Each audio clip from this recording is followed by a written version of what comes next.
Hey guys, we're going to discuss how to install and remove the bean hopper from the main unit. So the first step for installing is to look inside. We want to just make sure that it's clear of any obstructions. It should look like this. There shouldn't be any coffee in the way in between there.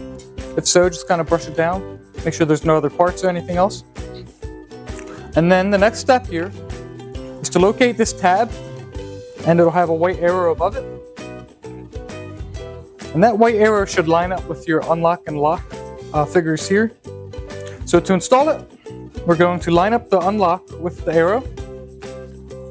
Okay, and we'll push down, and we're going to grip this ring here, and then we'll rotate clockwise the hopper. And while you do that, you're pushing down a bit, and you're going to listen and feel and look for the click right here. Okay, so one more time. We have the unlock lined up with the arrow. We're pushing down and rotating clockwise, and it'll click. And when it clicks, this little piece here comes up a little bit, okay? And then it's the exact opposite to remove the bean hopper. So we'll push down and rotate it counterclockwise so when it's installed, it's when the lock is lined up with the arrow, and then rotate counterclockwise till the unlock is lined up with the arrow, and then you should be able to freely lift it away. And I'll show you that one more time.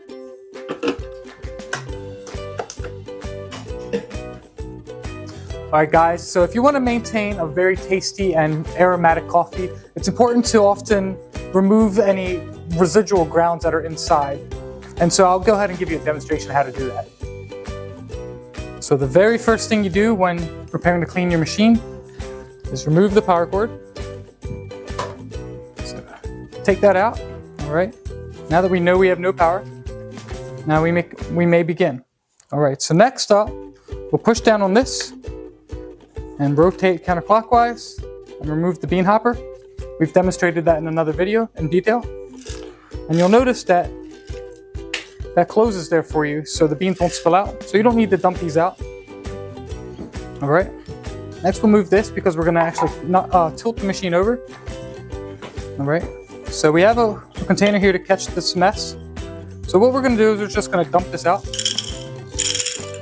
Okay. And we'll grab our brush that's included with the unit, and we'll just kind of give a little brush, try to knock some of those beans out. We don't need to be too careful about it this time, because the next step will cover that. And then we'll just give a quick little brush here along the edges. Just try to knock it all down into the center. Okay. And then once the top surface is pretty clean, around here, once this is all pretty clean, we can then move forward to grabbing this. And it may get stuck if you haven't cleaned it recently. The coffee grounds can compact around it, but you want to just pry this out so it stands up, and we're going to grab it and we're going to rotate this counterclockwise like so. And it can get a little stuck based on the oils from the coffee beans. There it goes.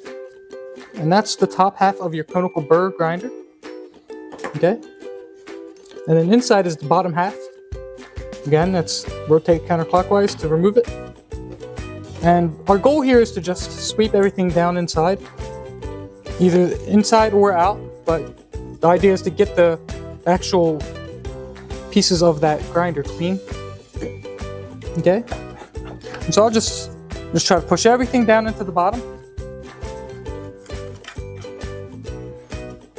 Okay? And once you've done that, you can replace the top half of the Conical Burr, the same but opposite direction. Okay? And once that's put into place, now we can return our bean hopper. And remember to follow the installation instructions. It should click into place, and this piece will pop back up when that happens. All right? And we can remove the lid to the bean hopper. And here we have a tool that is to remove the residual coffee grounds from inside the grinder. This is the bottom of it, and this part will actually fit inside the lip of this container. And we'll put that on top. Make sure it's got a nice seal all the way around. And we'll use the lid on top of that. Oops. And it'll just sit gently on top. And we'll just give it a firm press. And look at that. That's all the coffee grounds that were still inside the machine. Yeah, so the idea is to get rid of those because they'll go stale quickly and that'll change the flavor of your coffee. So whether it's been a whole day or a couple days since you made some coffee, or maybe you're changing your beans today and you want to really get the full flavor of those uninterrupted by others, that's how you'll do it. You know, you just want to make sure you get most of that out of there.